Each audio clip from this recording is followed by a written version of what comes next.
You're listening to the Guts and Glory MMA podcast.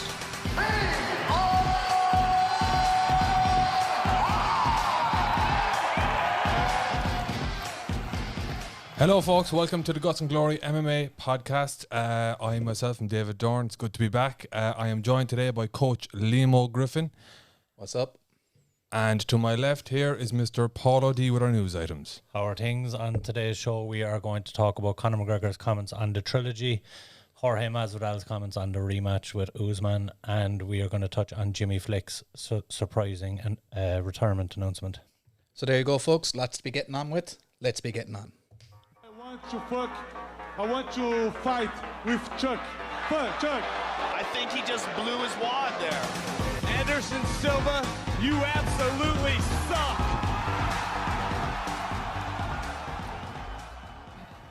That was actually smooth enough, lads. Fair I play. was just going to say handy. smooth AF. That was very smooth. First time. It's not often we get the intro right. That's the most difficult part of the show. The only thing about that now is that we have a lot to live up to. Yeah, that's true. Consistently now is key. It's going to fuck up everything else from this point forward. Thanks for tuning in, lads. So what's our first news item there, so Paul? Conor McGregor's comments, of course. He's back. Mystic Mac is back.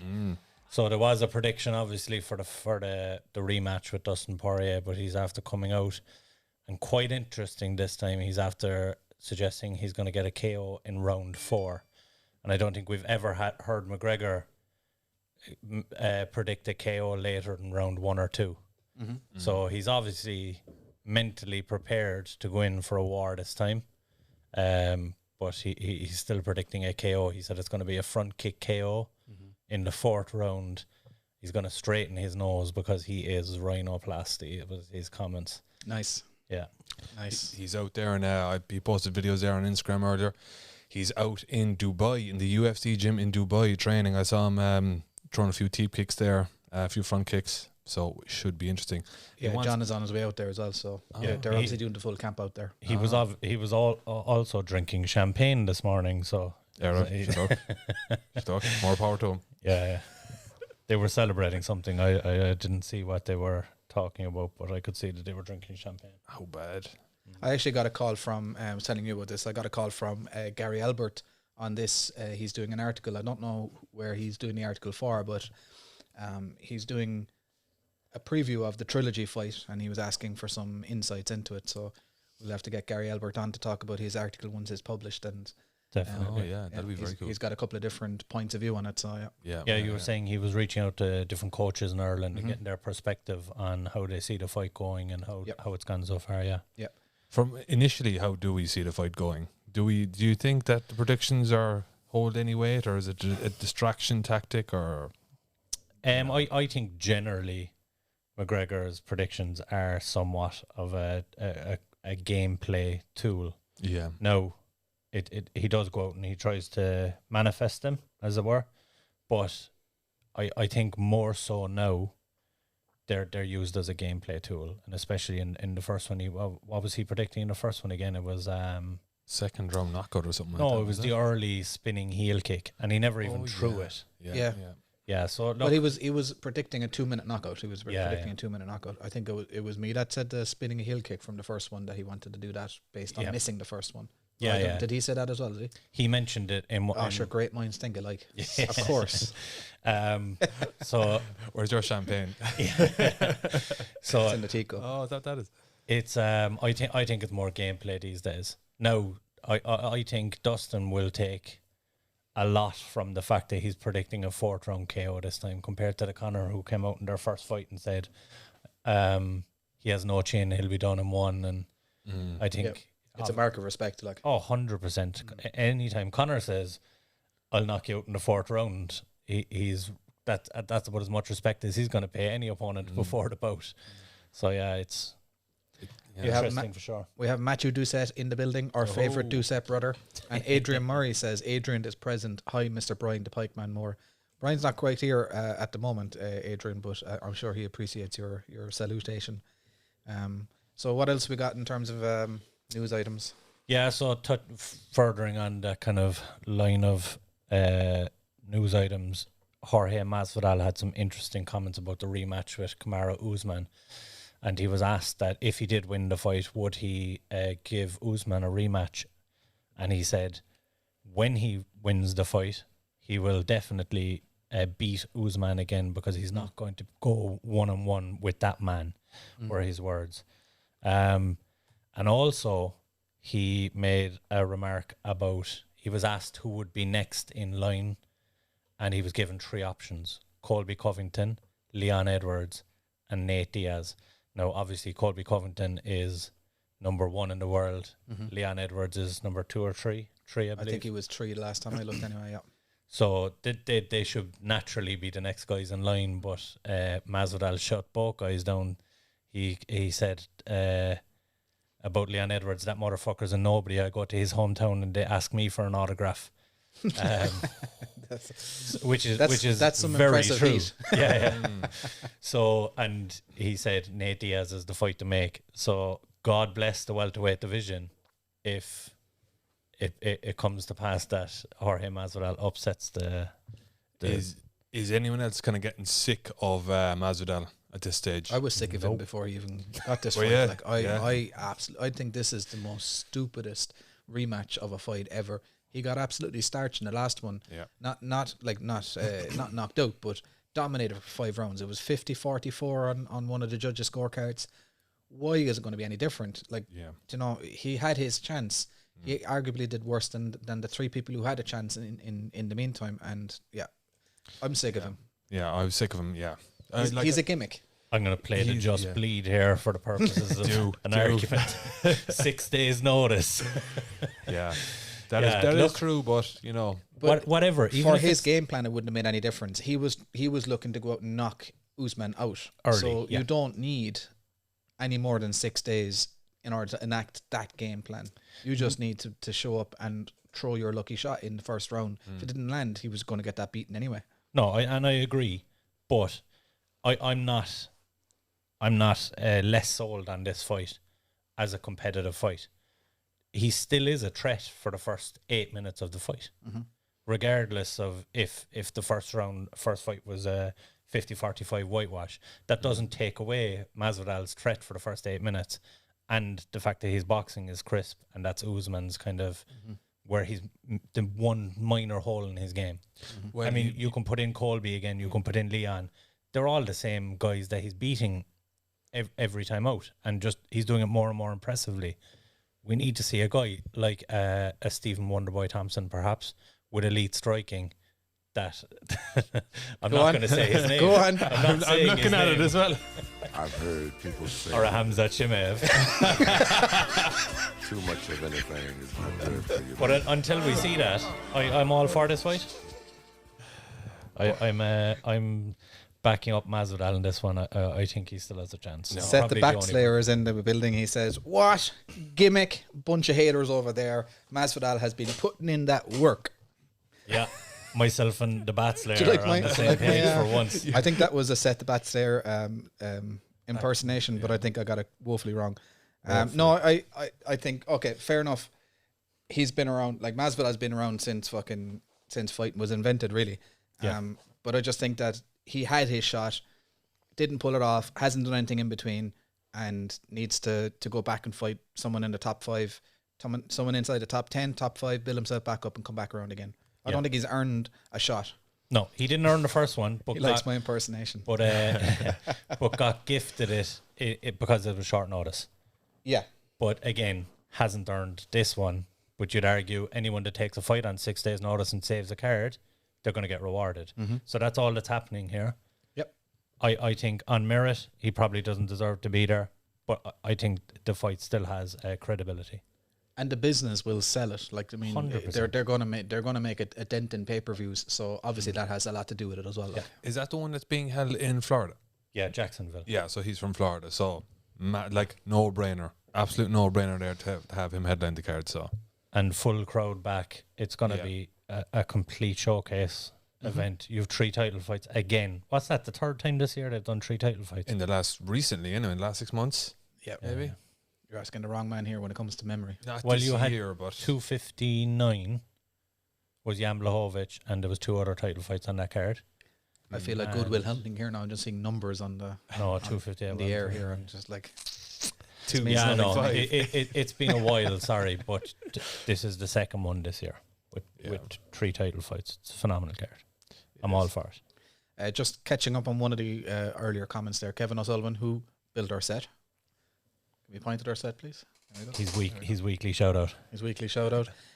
He says if he is talking kicks, we should see a shorter stance and faster footwork, and that is in relation to Mr. McGregor, talking about doing a front kick to straighten Dustin Poirier's nose.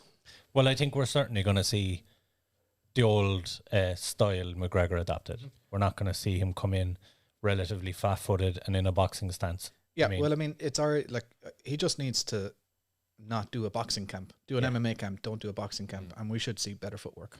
Yeah. It's a very different fight. But again, I go back to Dustin Poirier was smart enough to put a game plan together for that second one. Be sure he's coming with a new game plan. Oh, it's a totally different fight all over again. I mean, we can't take anything from the second fight or the first fight into the third fight. This is a brand new fight. And if they fought another 10 times, it'd be 10 different fights. The only thing I think you can take into this fight from the previous one is that Dustin Poirier has kind of banished the ghosts and his confidence is legit going into this one.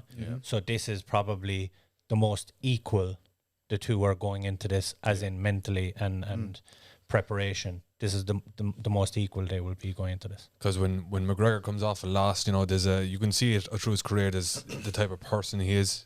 You just can't let it be. You just can't accept it. He can't allow it to be there. It doesn't knock his confidence as much as it would other fighters. It kind of lights a fire under his ass to get him going again, and if he loses again, he loses, but I think he's going to come into this one with a fire up under his arse. And so, as you said, that's ass for our American. Oh, ass, sorry. Arse. Translation. That's a Cork thing. Oh, it's a Scottish thing as well, isn't it? Oh, I have no idea. It's definitely not American anyway. Definitely not American, yeah. All right, what's the next news item there? We had something about Jimmy Flick. Yeah, so the last news item, this came as a big shock on Saturday night. Jimmy Flick, and I just seen a video of it. I don't know what event he was at. I just seen a clip of it on Twitter, that he showed up at a regional MMA event and went into the cage during the event itself and took the mic and announced his retirement. Now, Jimmy Flick, for those who don't know, made his debut in December of last year in the last card of the year and pulled off a phenomenal flying triangle choke in his UFC debut. He's scheduled to fight Francisco Figueiredo in June of this year, but he announced his retirement with no mention of the Francisco fight. So it would appear as though he announced his retirement from as here. Of now, yeah. As of now. Yeah. So it's a very strange one. And the guy's only 30 years old on a winning record, just after making his UFC debut. There must be something at play. He kind of touched on that he's after falling out of love with the sport and he wants to focus on his family. Could be similar to the Hamzat Shaimev. I mean, do you know, just you brought him up. I know, you can't play the music if you bring him up. You still got a boner under the desk there, Is that why the table is slanting? I don't know. Obviously.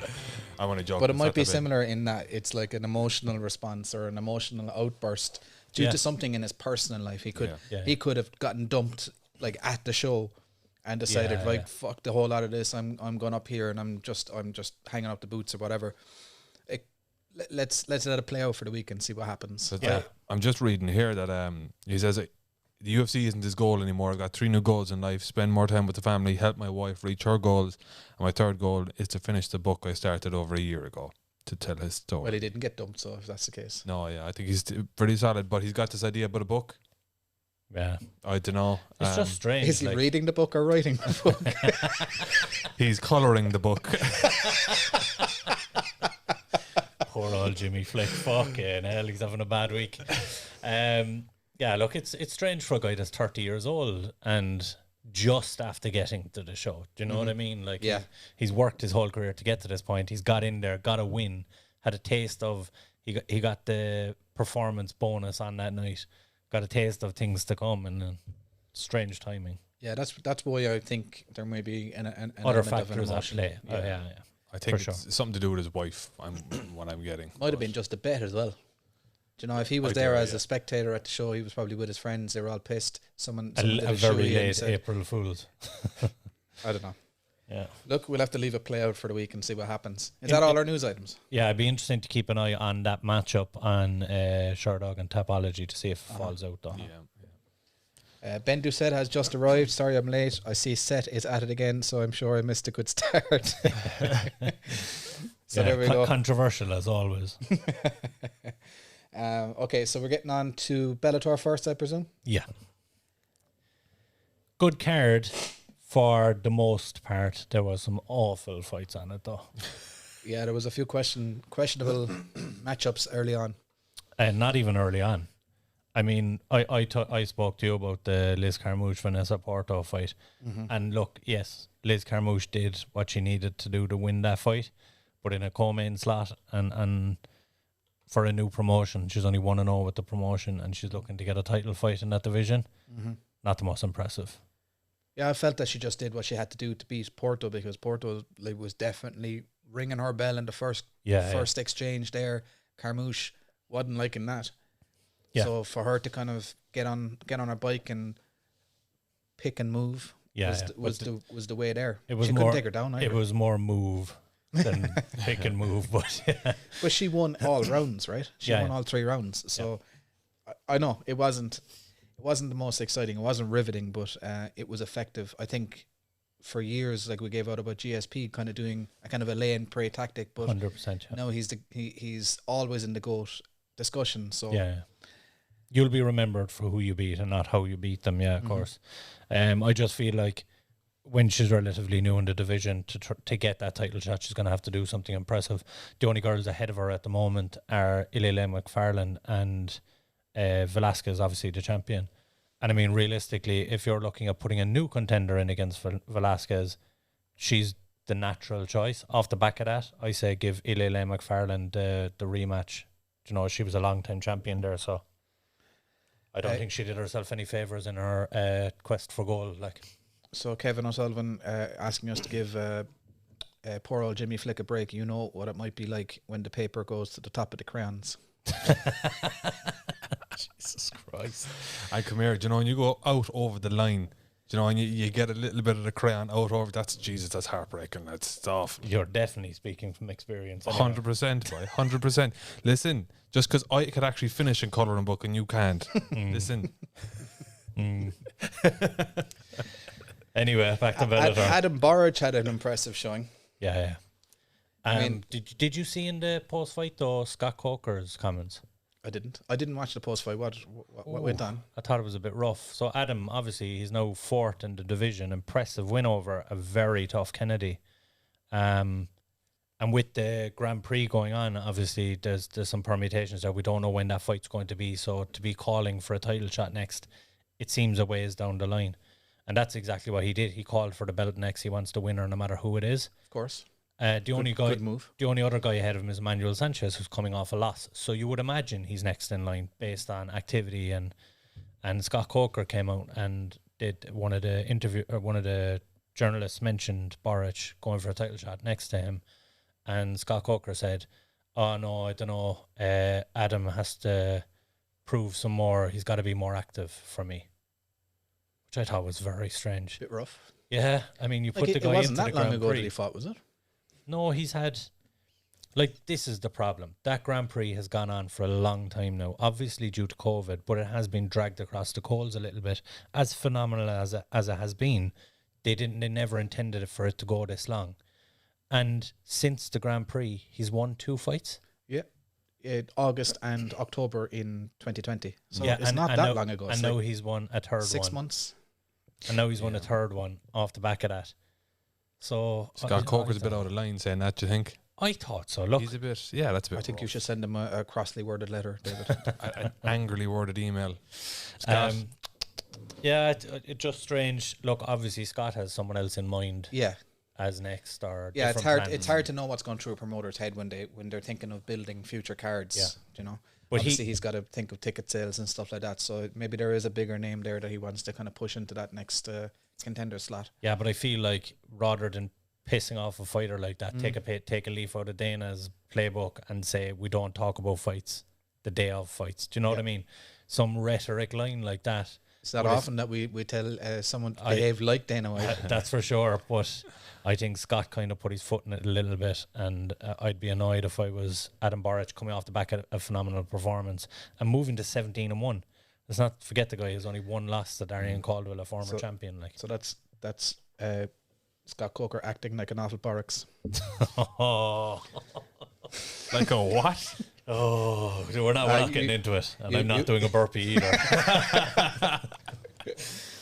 Yeah, these are my 10-pointer jokes. That just proves that Dave Doran, not only does he not show up for the show, he doesn't watch he doesn't fucking watch it either. Stop turning on me now, because he's taking the piss out of you. Like. it's our day to gang up on you today. So Kat Zingano fought a soccer mom that took up boxercise 3 years ago. This was tough to watch. Actually, to be fair to Olivia Parker, she did okay during the fight. I mean, she wrestled her, like she defended some takedowns. She got a sweep when she was on bottom. She did okay, but she's not at the same level as a Kat Zingano who has she never fought. belonged in there. It just doesn't do Bellator any favors to make this matchup. And you know, I don't know why it's there. It's not like they were short of. Yeah, they have a full featherweight division. Yeah, do you know, it's bananas. But like it was very, very hard to watch the pre-fight. Do you know, when they go to the backstage and they're looking at the fighters warming up, and you had Olivia Parker and she was kind of shadowboxing into the camera, and she couldn't even make a fist. Like her thumb was sticking out. She was kind of doing that, and it looked as bad as Jake Shields on the pads. That's what it looked like, you know. And I think for Paul's next matchmaker video, it's actually Olivia Parker versus Jake Shields, so it's a good matchup, you know. Jesus, not bad. Yeah, look, I said it before. This fight, I said it on Friday's show, that the girl just didn't belong in there. She got found out in her debut in Invicta, and off the back of that, she gets put in not only her debut in Bellator, but to go up against one of the best in the world at the weight class. She was just being fed to the wolves. That's all it was. They wanted an impressive performance from Kat to start her Bellator career and to kind of build up towards a title fight. But I think that does nothing for Kat Zingano. No. I think it's an embarrassing fight to be involved in for Kat Zingano. Yep. And like, to be fair to Kat, she did give Olivia Parker a nice kind of a lot of respect after the fight, which, to be like, if you're a pro, like a legit high-level professional fighter, and someone has the balls to step in there with you, then give them their fair shout. But it was I won't say that Kat was condescending, but the idea of that talking was condescending or patronizing. Kind of like a pat in the back, you'll get there someday kind of thing. But yeah.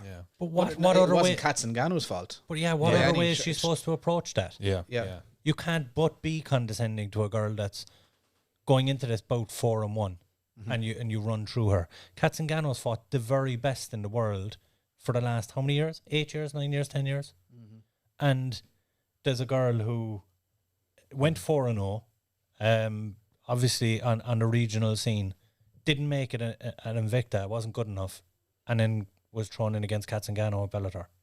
Makes no sense whatsoever. And it makes no sense for Bellator either, because they're in direct competition with the UFC, more or less. So to have an ex-UFC fighter in Kat Zingano come over and then be fed this lady nobody, essentially a lady who does not have sufficient martial arts skills to pose a threat to Kat. Like, I mean, you know, it's not exactly a good look for Bellator to be like, oh, come over to Bellator from the UFC, we'll feed you a can, and you can prove nothing to yourself or to us. So that kind of way. And I don't mean to be shitting all over Olivia Parker here. Fair play to the girl. She's living the dream. She took the fight. She took the fight. 100%. She got in there. She fought her ass off. She did quite well but in a match that she could not possibly ever win. Yeah. And she did okay. And that's fantastic for her. Fair play to her. I have nothing but respect for Olivia Parker. I just think it was a bad match. I'm not sure if this fight was short notice. I'm hoping that it was, that they found someone on short notice for her, but I didn't hear about anyone else falling out. Not from my memory did anyone fall out. So Kat Zingano, the fault here lies with Bellator and Kat Zingano. Katzengano should have said, you want me to fight a girl who's 4-1 and lost her last fight in Invicta. Get the fuck out of here. And on the flip side of that, Bellator should have never proposed the fight. They have featherweights, and you can be sure if you move further down the rankings, there's and outside the rankings, girls that didn't get into the rankings that thought they might. A fight against Katzengano, who cares if it's short notice? It's a huge fight for their career. She could have, like, a good matchup would have been Katzengano and Sinead Kavanagh. Yeah, and you can be. That was a great fight. You can be guaranteed Sinead takes that fight. Yep. Short notice. Absolutely. Sure, she's looking to get to the title shot as well. Yeah. Like, you have two girls that are looking to get a next contender slot. You telling me if that phone call is made to Sinead Kavanagh, she doesn't take that fight? Listen, if I offered to fight Sinead Kavanagh, she'd say yes. if I offered for all three of us to fight Sinead Kavanagh, she'd say yes. So probably still win as well. she definitely would beat the fuck out of all of us. Yeah, 100%. I just want to catch up on some comments here. So Ben Doucette said Barrick's got subbed by Darian Caldwell and people haven't forgot. That's the problem. Yeah. And Derek Hickey, ask him to give me a job if you send the email. So when you're talking to Scott Coker, Power for Derek Hickey. So we have the 2019 World Official of the Year. Oh, 100%. We have him on our side, and you better get your act together, Derek, or Scott. Yeah. He's looking for a job. And Derek Hickey confirming Sinead Kavanagh will fight anyone, anytime, and set the bat slayer says, I'll fight her. Who are you fighting? Said you fighting Katzengano or are you fighting Sinead Kavanagh? Because I know you don't want to fight Sinead. Neither is recommended, to be honest. But what if he dresses up as Batman? I mean, surely got to get. He's going to get the shit kicked out of him. He'll turn into Robin fairly fast. It's at least another 20 horsepower with the Batman costume on. Like that's true. But did you see that clip that's going around with? You have is it Spider-Man is fighting both Batman and Robin there, and Spider-Man kicks the fuck out of the two of them. And Spider-Man throws a Superman punch, which is irony at its best. But yeah. Anyway. That's actually I genuinely when I clicked on that I was like, this is some fucking nonsense for kids now. And then he like started pucking the head off Robin, and I mean he landed a couple of clean shots on poor old Robin, who's at least 2 stone lighter than him. And I was like, oh shit, this is very real. Very, very real. There was definitely CTE after that. Like. Yeah. Fun thing to watch though. I do want to touch on a couple of the prelims, and we had Diana Avsaragova. Oh, good man. Knocking out Tara Graf. I think I'll put that music on again. Yeah, that's for you this time. I've heard people say Diana, phenomenal performance. Her boxing in that looked like crisp. She didn't miss a single strike as she was moving away and falling to the ground and getting back up. And to be fair to her, to Tara Graf, she caught her with a couple of shots before Diana actually, like Diana had to overcome some minor adversity at the very, very start. You know, it wasn't the plain sailing. All in the 29 seconds that the fight took. Exactly. Yeah. It was adversity for as long as it lasted. But I mean, Jesus, when she landed the four shots in a row. She cracked her with a right hand.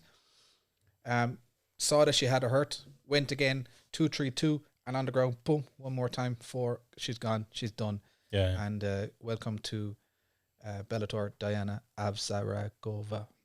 Good attempt. Avsaragova. Pantera. But she's like an Instagram influencer who is actually fantastic at MMA. Yeah. You know, I mean, she looks the part thus far anyway. She's 3-0. But you got the feel for Tara Graf. That's in August of last year, she got put in against Valerie Laredo, who was 2-0. And everyone was just talking about Valerie Laredo because she's an OnlyFans account or whatever the fuck was going on in her life. And she might have gone in going, I'm going to beat up this pretty girl now and whatever. And she got sparked. And the same thing happened. Exactly the same thing happened. 6 months later. Like PTSD. Are you saying though that Tara Graf is not a pretty girl as well? No, I said this on the last show. She's very pretty. You need to start watching the show. I catch it and then I'm like, oh Jesus, Paul. It's tough listening to me when you have to, but yeah. So Tara is 1-3 now after that. Yeah, look, she's got to reconsider fighting with Bellator anyway at this point, because she's got the rawest deal of any fighter I've seen in a very long time, being put in against 2 contenders, getting sparked back to back. I just think go away to Invicta, build up your career or something. I don't think Bellator are doing you any favours anyway. They're not trying to build you up in any way, shape or form. Like, the next fight though could be the fight that the turnaround happens. You know. Yeah, but I mean, that's always going to happen. Every fight, every next fight is possible. That is very true. Here's the problem. It'd be bad enough to be. So you take Impa Kasangani as an example. Impa Kasangani is going to live with for the rest of his career when he's in UFC. He's the wrong end of a highlight reel. Yeah. Yeah, as featured on one of your videos also. Yeah, of course. It's actually the closing shot in one of your last videos. But I mean, you have to do it. Like if there's a highlight to be made out of something, you're going to do it. And especially when you're trying to build stars. And Valerie Loredo and now Avsaragova are probably the two biggest female like prospect stars that Bellator have right now. And they're going to be promoting the shit out of them by showing highlights of poor old Tara Graf getting sparked. Both of them, like. So her whole Bellator career is now going to be her being the wrong end of a highlight. I think fuck off to Invicta or LFA or one of those. There's some great promotions over in America for someone that's 1-3, still has a lot to give. I don't think Bellator is the place for her right now. She's going to be haunted by those two knockouts for her whole career in Bellator. Someone that I was very impressed with on the prelims as well is Journel Lugo, moving to 6-0 with an absolute clinic of a fight. He had everything in there. He showed like really, really impressive striking, very, very calm, pinpoint accuracy, and then on wrestling scrambles, he was like, it was like he was like a cat. Yeah, it was like watching two ferrets making love, and yeah. only one of them was good at it. So, yeah, I'm definitely very impressed with him. 6-0 now in the bantamweight division. I mean, how good is the Bellator bantamweight division? I'll tell you what, though. Here's the issue, and this is my worry for him: the fact that he got ranked when the rankings came out, the fact that Caspel got ranked and they matched him up. He's now up to 8 in the rankings at 6-0. Yes, looked phenomenal and lots of potential there. But I mean, he's in a kid. He's for 10 below him and for the 7 above him, 8 above him. They're all killers. Where does he go next? He's got to fight 2 or 3 in a row now that are of a similar skill level, but have been in there 10 times more, if not 20 times more. I get the impression though that like this was a hell of an impressive performance, but he's got more to give. He's got more to learn. He's so young. His fight IQ was like off the charts. I'd expect him to live up to this particular ranking. Oof, I think so as well, but I think down the line. Yeah.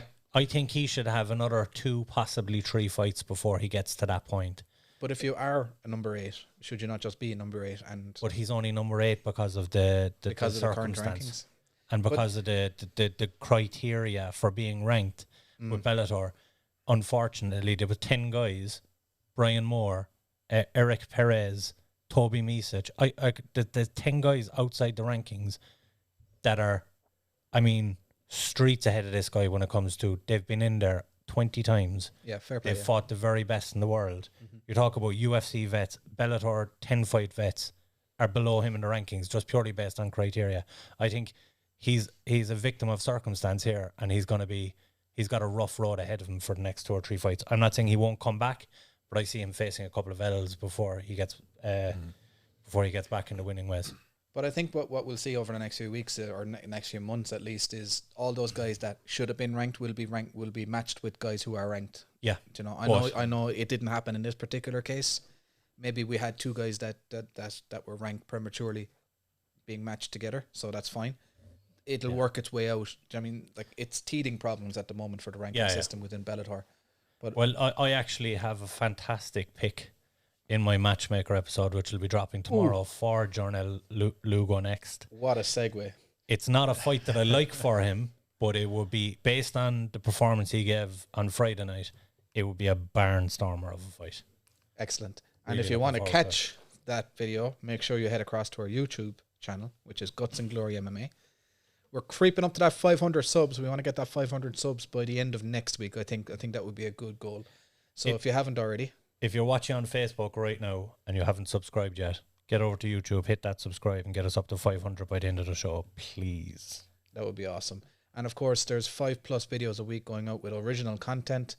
You will be spoiled for choice. Make sure you hit that bell, and you'll get notified every single time a new one drops. Yup. What a segue, bye.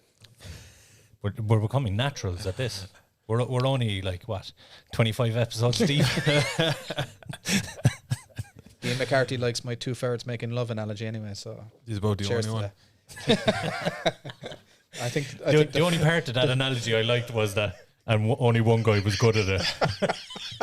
Do you know what your next video should be? A look inside the mind of the Guts and Glory presenters. it'll just be a kind That's of a fucking scary a spot. hamster wheel. That's all it'll be. It's with a dead hamster on it. No, a hamster wheel with two ferrets fucking. His would be two ferrets fucking, and mine would just be Hamzat sprinting around. I've heard people say Hamzat in the torture room over in Chechnya.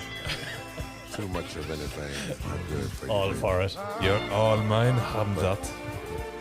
All right, before this show completely falls apart, let's get on to UFC ABC 2. We do have a comment from Sinead Kavanagh coming in. Seriously. Oh, no way.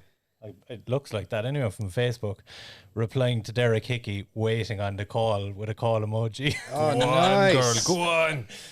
Come here, Sinead. We actually have a fella here that wants to fight you as well. Seth Baxler, about two comments up there, wants to fight you, and I think you'll actually, I think you bury him. Actually, I'll be honest. It's with an you. easy W, Sinead. No offense, Seth. No, Seth's a legend, but Sinead Kavanagh is a bigger legend. Mm-hmm. And how long before we see her fight for the title?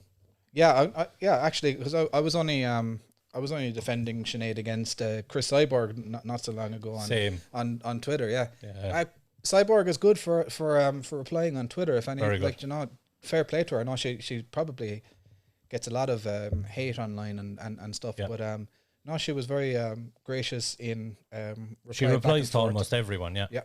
And she was asking who would her next opponent be, and I was, of course, playing the SBG card, saying you need to fight Sinead Kavanagh, and she was back and forth with me a couple of times. I didn't realise I was actually talking to Chris Cyborg until she said, well, she didn't say anything. I just read the bio, and then figured it out. I had something similar only this week where I mentioned Sinead's just under a thread that Cyborg had. I didn't think it would be picked up on at all. I said that I liked her next fight against Leslie Smith based on the division right now, but I think Sinead Kavanagh should be next. And I said she'll throw hands with you. Only one in division that will stand and bang with you.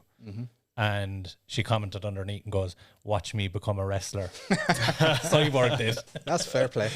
I think that's She got jokes. Yeah. Well, I think it's actually a compliment to Sinead Kavanagh's boxing. Yeah. True. Fair play to her. So Seth asking, do we train at SPG? Yeah. Seth, this is we're actually in SPG down in Cork in the south of Ireland. So we're part of the SPG team worldwide. So where were we? We're back on the Bellator. So main event, I suppose, is the only other fight of note worth getting to before we move to the UFC, because I know we're kind of time constrained as well. Two old fellas beating the bejesus out of each other. But I tell you what, firstly, Ryan Bader looked phenomenal once he found his feet about 8 minutes in. Sorry. But Lyoto Machida, my God, can that man take a punishment? Like, I thought for a while, coming towards the end of the fourth round and midway through the fifth round, that Lyoto was going to tap the strikes. I mean, he was taking you would actually have to kill him, and that's nothing to do with that's nothing to do with him being a great fighter. It's to do with he comes from a Japanese kamikaze. This is where the kamikazes are from. Yeah. Bushido. He was fucking like a bomb strapped to him in a fucking plane heading straight for Ryan Bader. Pearl Harbor. Pearl Harbor. Pearl Harbor, yeah. He's got that genetics in him, and you would it would be the biggest insult, not only Lyoto Machida, but to his entire family line if he was to tap the strikes, or if he was if someone throw the towel. They would rather watch him die in there. Yeah, but his family line could be spoon feeding him in a couple of years if he takes another beating like that. Like, but I was listening to Dan Carlin. He does history podcast, and I was listening to the War in the Pacific about the Japanese and their mentality and all this kind of stuff. And I can tell you, like, I kind of knew all that stuff in it, but I can tell you from listening to that again that Jesus, there's no way you're making a Jap surrender. Like, you know, so 100%. I mean, lovely comment with a slight slur in the middle. Oh, sorry. That's from.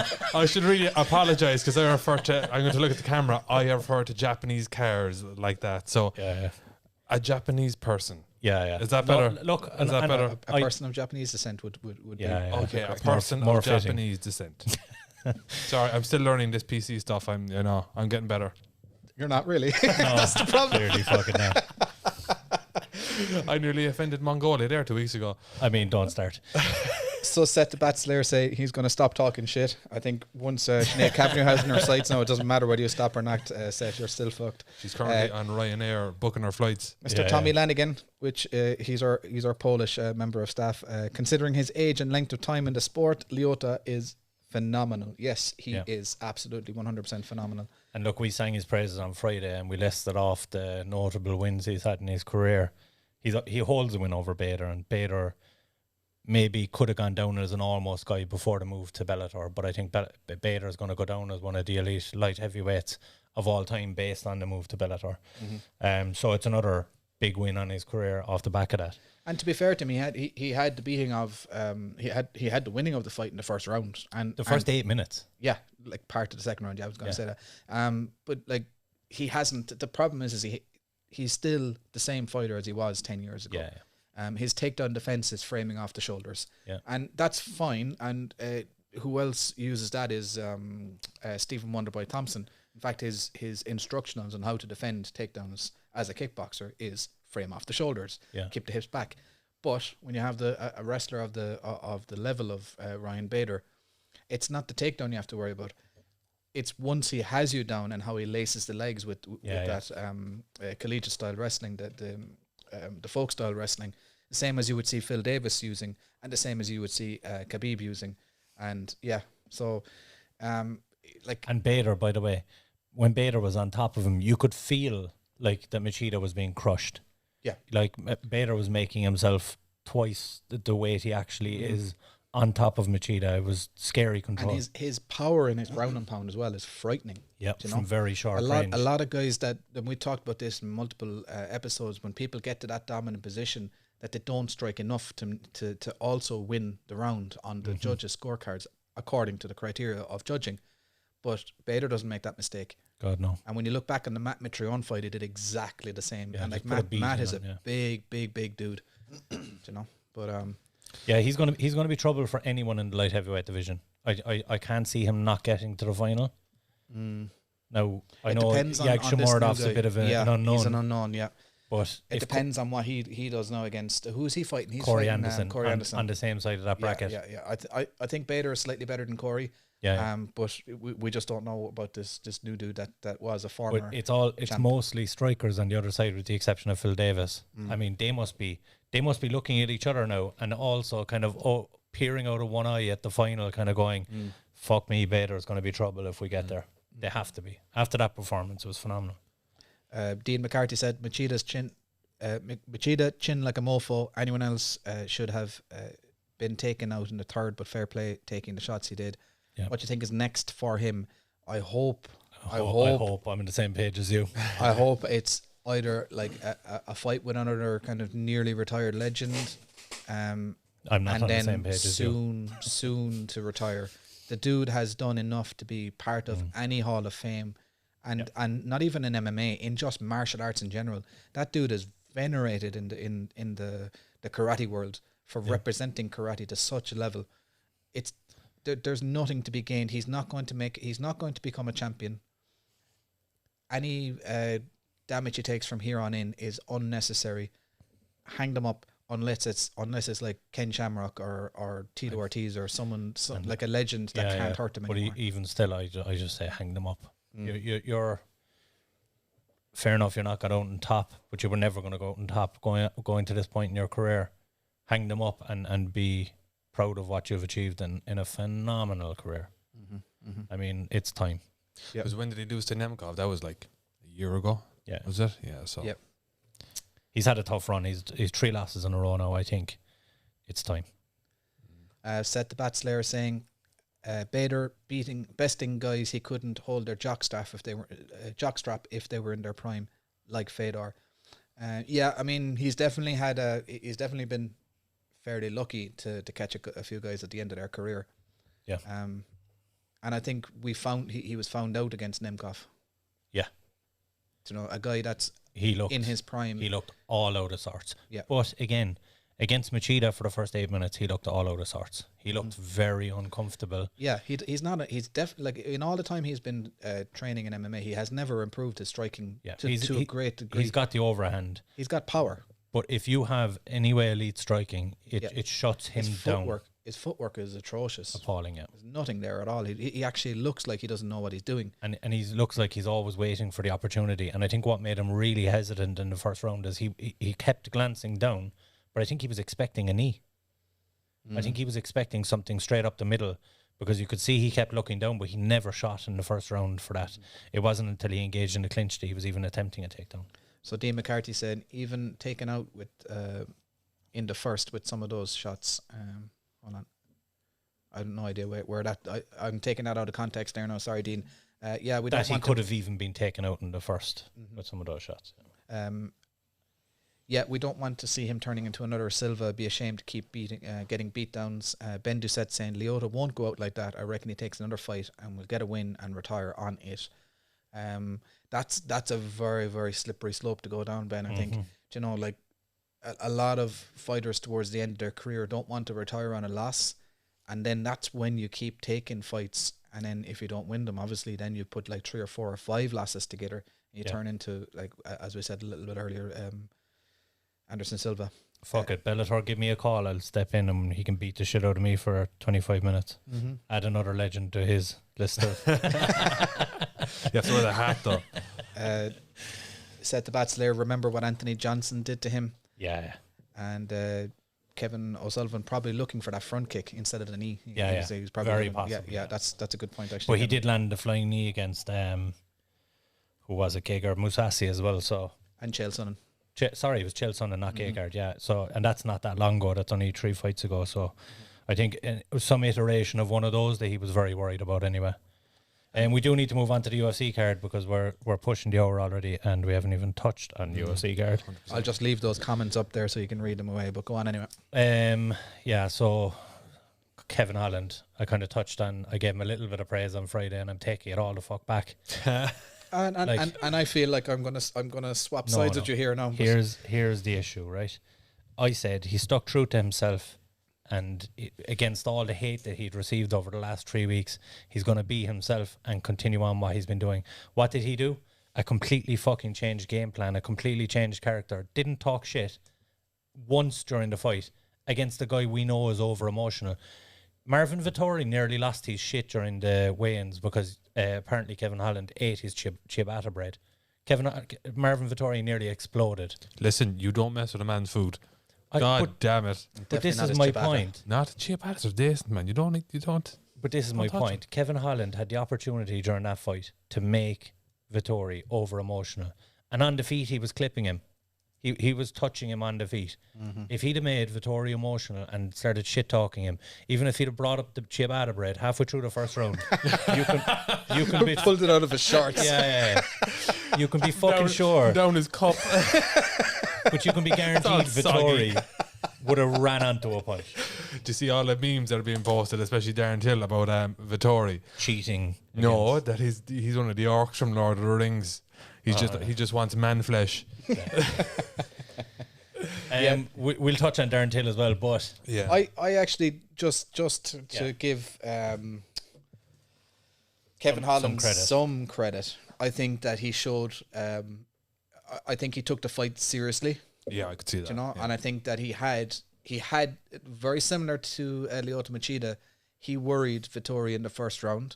There was a few of those shots that could have landed, and despite taking a beating for the entire fight after that, he was still in it in the last round with a chance to knock Vettori out. I'm sorry, but he can't have taken it seriously if he got completely found out in his last fight and decides to take a fight against a guy that can out-grapple him 3 weeks later. He didn't take it seriously in the fact that he didn't go back to the drawing board. My point on Friday was, despite everyone talking shit about him, he's going to be himself. And I gave some credit to that. But he didn't even fucking do that. He went in and he was a completely changed character. He was taking it seriously. No, he fucking wasn't. He got taken down 100 times during the fight. You were all Holland there a couple of weeks ago. And that's why I'm so pissed off. Yeah. The guy just fucking irritates me now. Did he take your ciabatta too? He wouldn't dare. He wouldn't dare. You think Vittoria'd explode on? Not a fucking chance. Yeah, look, Vittori, I don't think that fight did anything for him. I don't think it moves him closer to a title fight in any way, shape or form. He landed, the statistics were he landed 24 significant strikes in 25 minutes. Jesus. Get the fuck out of here. Against the guy that you had pinned down for 20 of those 25 minutes. So, like, if him now versus Izzy again, so do you reckon he's going to charge in, be over emotional, and get clipped? Or do you think that if he were against Izzy, that if Vittori manages to get Izzy down to the ground, because we've seen with Izzy and Jan Blachowicz how easily he's controlled on, well, not how easily, but how effectively he's controlled on the ground. And you can see with Vittori controlling Holland as well last night, to good dominant control. If Vittori can get Adesanya to the ground, do we see it going for Vittori? I'll tell you, look, if we saw Holland give Vittori serious worries on the feet, and if Holland's able to do that to Vittori, I think Adesanya puts him away early. 100%. But if it goes to the ground, are we talking then Izzy's in a little bit of trouble? He's in trouble for the 3 minutes left in that round. Do you know what I mean? Then they get back to their feet, and I'm back saying Izzy's going to win this fight. Yeah. So Vittori, he does no damage on the mat. He does. So Vittori will have to improve his damage on the mat and maybe go for submission attempts and all that kind of stuff. Yeah, he just needs to watch the Ryan Bader versus Lyoto Machida and just do that. Just do that, because he has everything except the punch. He has the position. He has the right time. He has he has the leg lace. He's got the takedowns. His takedowns were beautiful, by the way. Like But I'll tell you why he wasn't punching, because he was nearly fucking gassed out himself going into that fourth round. I saw him throw a few punches. He was breathing heavy. Yeah, you could excuse Holland breathing heavy. Is that heavy. his first 5-rounder? Yeah, but still, I mean, sorry, as if he hasn't trained for it. He's known about this fight and he was training for Darren Till. That's true. I think Darren Till and Izzy both sparking, by the way. But that's signer. But was Izzy? He fought Izzy before, didn't he? Was that a 5-rounder? No, that was a 3-rounder. It went to a split decision. Oh yeah. We've a load of comments here. Just on the Kevin Holland, Kevin O'Sullivan said he did say he needs to hook up with DC to get some wrestling work. He definitely needs to hook up with someone. I saw that Caposa, he's a regular Twitter kind of handle for MMA. He posted that we should send him to Dagestan for 9 months. I replied underneath saying, yeah, he'd come back and he'd have vertigo because he'd have spent 9 months on his fucking arse. Do him no favours. The guy just isn't going to learn. And he's definitely going to say something wrong when he's in Dagestan. Oh, 100%. He's going to take someone's ciabatta bread and it's just going to be game over. It's probably just rice or something over there. But Jesus, are you coming at me for not being PC? I know. I never said it was PC. I don't give a shit. They just eat bears raw over there. Yeah. Tommy Lanigan saying Anthony Smith and Marvin Vittori were all set to star as orcs in Lord of the Rings. Some information there for you. I think that's a little tongue in cheek. Man flesh. Ben Du said Vittori needs to fight Till. Nothing else makes sense. Dean McCarthy, what a disappointment Kevin was in the main card. Stand-up was great when he did let the combinations go, but he really needs to improve on the ground if he wants to come away from the losses. Tommy Lanigan, Till is a counter-striker, very different to Holland. I'd say it played into Vittori's performance on the feet.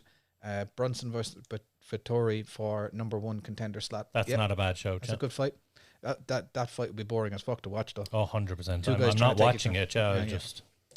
Dean McCarthy, disappointment is a strong word, especially on short notice, but he should have defo went back to the gym and got some ground game. Yeah. So your point on this was that he shouldn't have taken the short notice fight. He should have stayed training for the next 6 months and improving on here's why I gave him credit. He took the short notice, and I figured he was going to go in and be the same brash and a fuck you to everyone who's been talking shit for the last 3 weeks and just aim to get under his skin. Nothing, what's the expression? Nothing gained, nothing ventured, kind of, or whatever that expression is. Nothing ventured, nothing gained. There you go. Yeah. And he comes away with it with the L if he does, or maybe an upset victory. But the fact he went in there and he didn't take anything about the preparation for the fight seriously, but he pretended he was being serious when he was fighting. Go away, you fucking doctor.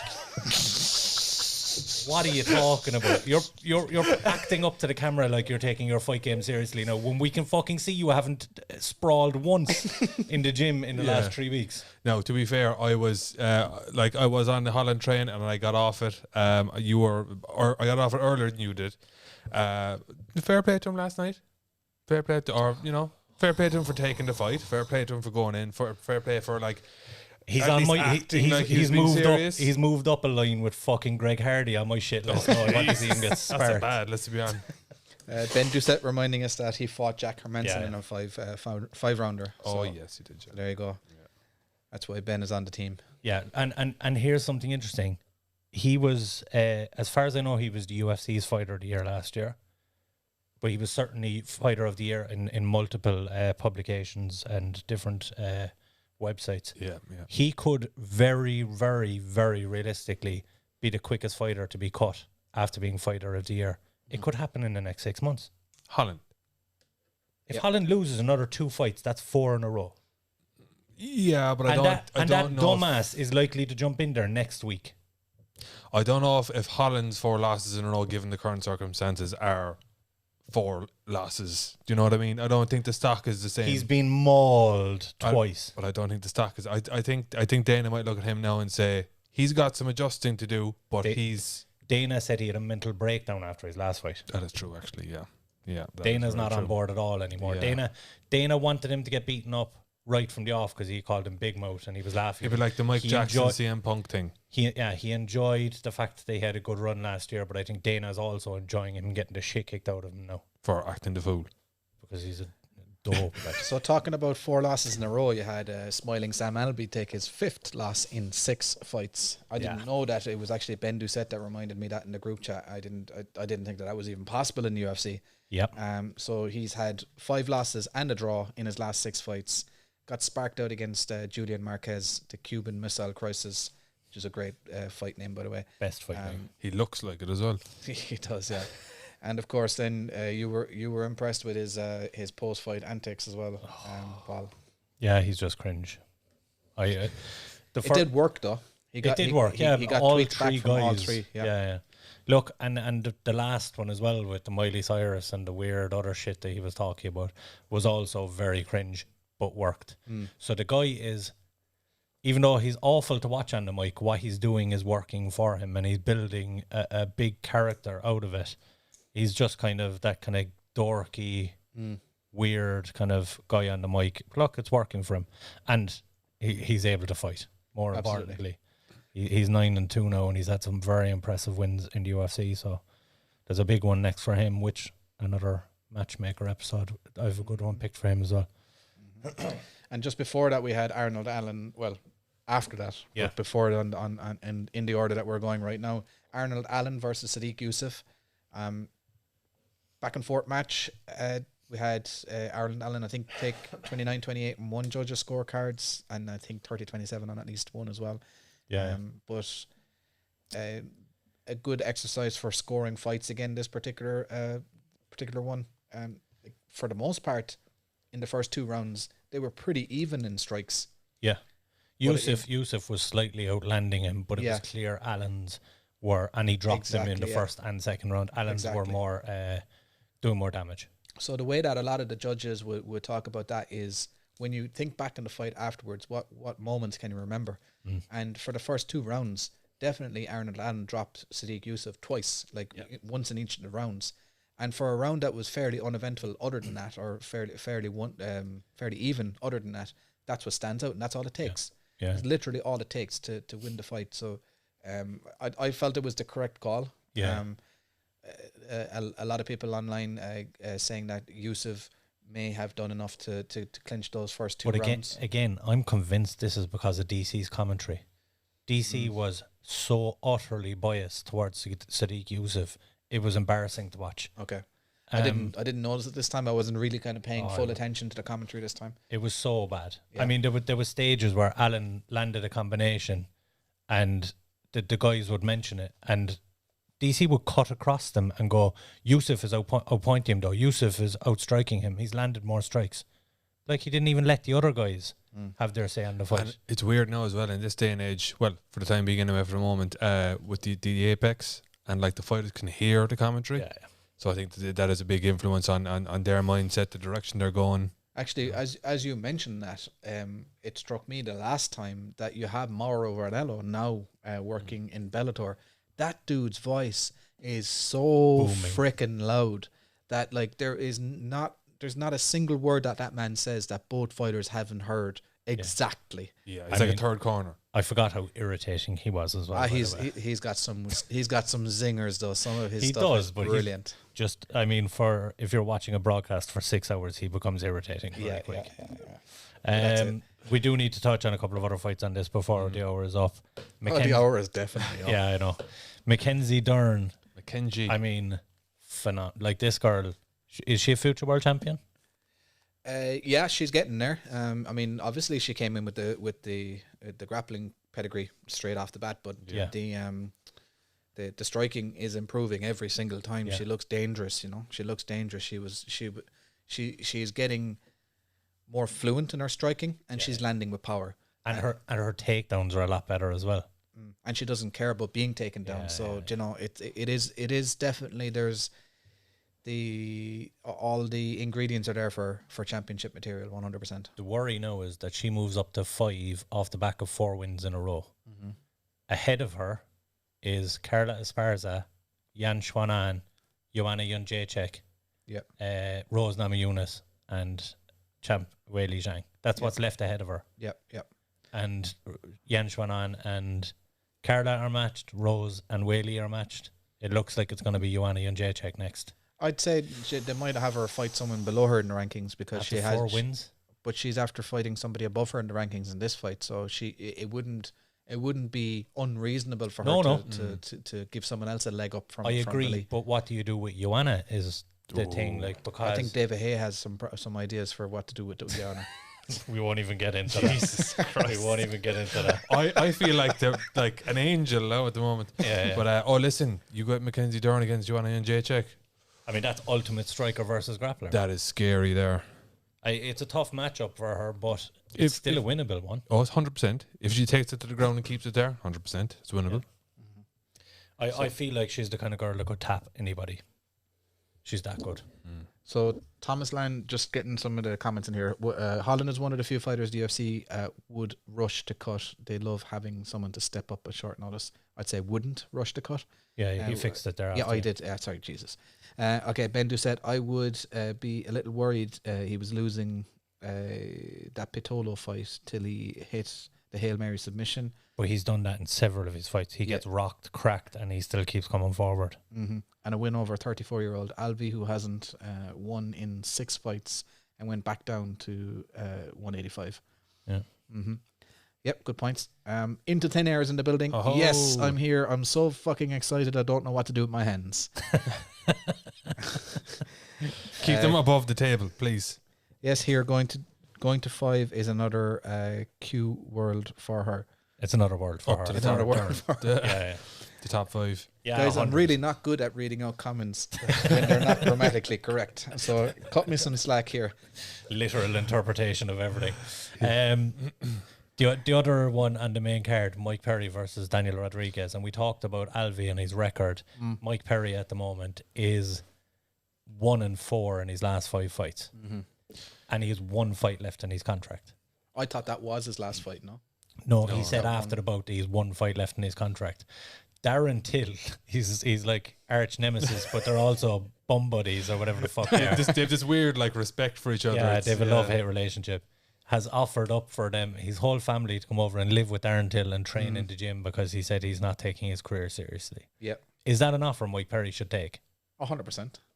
That'd be some cracking TV though. I mean, that's the ultimate fighter right there. Like the two lads. Like, the odds on those two guys. The fighter coaches anyway. Yeah, they should be. But the odds on those two guys getting into it, like, because we know Darren Till likes to drink and he gets up to antics.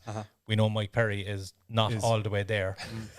The odds on those two guys getting into a full-on scrap over breakfast every morning. No, do you know what? I think they're like two brothers. They're going to have a few too many drinks. They're going to start taking the piss out of each other. And then there's going to be a scrap. And then they're going to hug. And then they're going to get a takeaway or something. It'll be fine. They're going to scrap and it'll be fine. You'll be grand. I mean, look, Perry just doesn't need to be taking any more damage. Man, at all. Like, it doesn't matter at this stage. I mean, it definitely does. It definitely does. But the thing is like that episode or that season of The Ultimate Fighter would make Mike Perry and Darren Till, but change the format of the show so that they don't fight at the end of the season, that they corner each other. Yeah. Oh, Jesus, man. Like fighting somebody else. You have to know? let Mike Perry fight second is the problem, though, because it would scare the shit out of people. Mike Perry's face cornering someone. Yeah, that's After true. they, That's true. His nose is after changing shape again, isn't it? It is, yeah. It's all down to fight one side, now, like the Tana it from is. I. He just looks like he's been in a But I'd say horror that movie. that part of his nose is actually just like a modular kind of clip-in thing now at this stage. I'd say it actually just kind of comes loose and you just have to catch it and turn it back in. Yeah, I But don't yeah, know. it's unfortunate. I think writing's on the wall for Mike Perry. I think it's only a matter of time before he heads over to BKFC. We've touched on this a few Yeah. times. Oh, that whole genre of fighting is made for Mike Perry. Yeah. But your previous interviewee, Mr. Joe Selecki, got the win against Jim Miller after you told him to go fight him. 100%. Yeah. And How does that make you feel? he looked damn impressive. After the first round, I was worried for him. I was afraid that it had kind of gotten to his head a little bit. He got controlled for a little bit of that first round, and I thought, all right, the fear is here that he's going to get out grappled and out wrestled. But he just looked phenomenal from there forward. He's definitely one that could be fighting top 15 next, but I don't think he'll take a fight with a top 15. I think he's happy to, like he said, fight out his contract and take his time to move up there. Like, I wonder, will he remember us when he's at the top? definitely not, because I reached out to him last week and he didn't hit me back, so he already doesn't fucking remember me. We were with you in the beginning, man. God a few damn months it. removed. Yeah. Mateus Gamro, big knockout. Yeah, I didn't see this one coming. Scott's he's a vet, like he's a grizzly vet.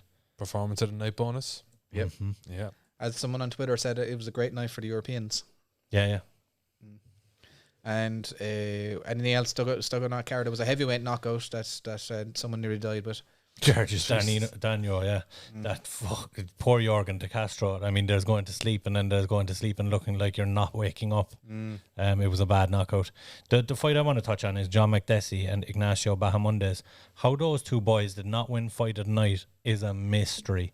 They went to absolute war without taking a backward step for 15 minutes, and they gave it to Marquez and Sam Alvey. I think that's just a signing off bonus for Alvey, is it? Yeah, I reckon that's kind of writings on the wall, as you said, for him as well. Don't get me wrong, it was a good fight, but I mean the fight was ended before halfway in the second round. So I can't see how that's fight of the night compared to guys going to war for 15 minutes. You're smirking an awful lot over there. What are you giggling at? I'm just laughing at the comment section. Into Thin Air said, I was getting worried. He said, you read exactly what's on the teleprompter, just like Ron Burgundy. Go fuck yourself, San Francisco.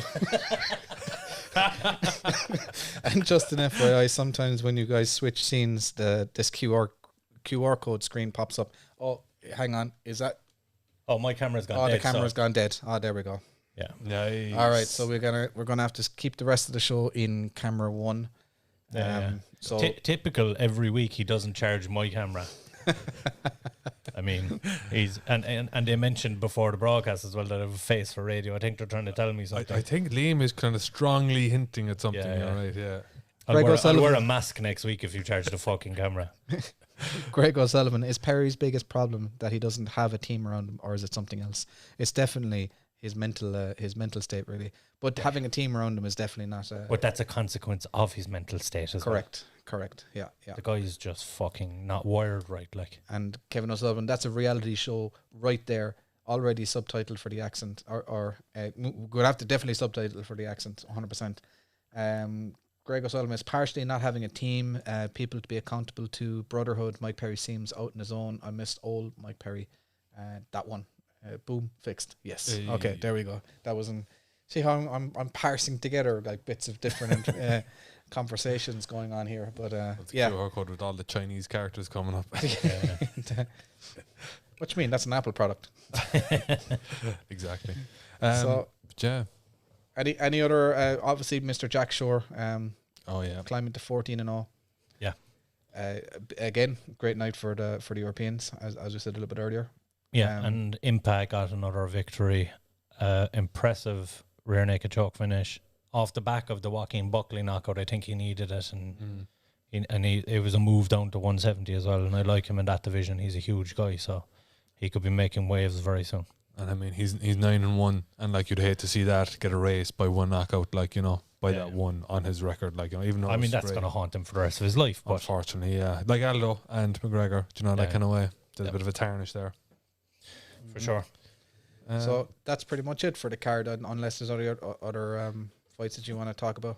No, happy enough with that. Not particularly. Good. All right, what's on the menu this week, so Paul? So we have two matchmakers. Obviously, I'm looking into the fucking camera that's not working.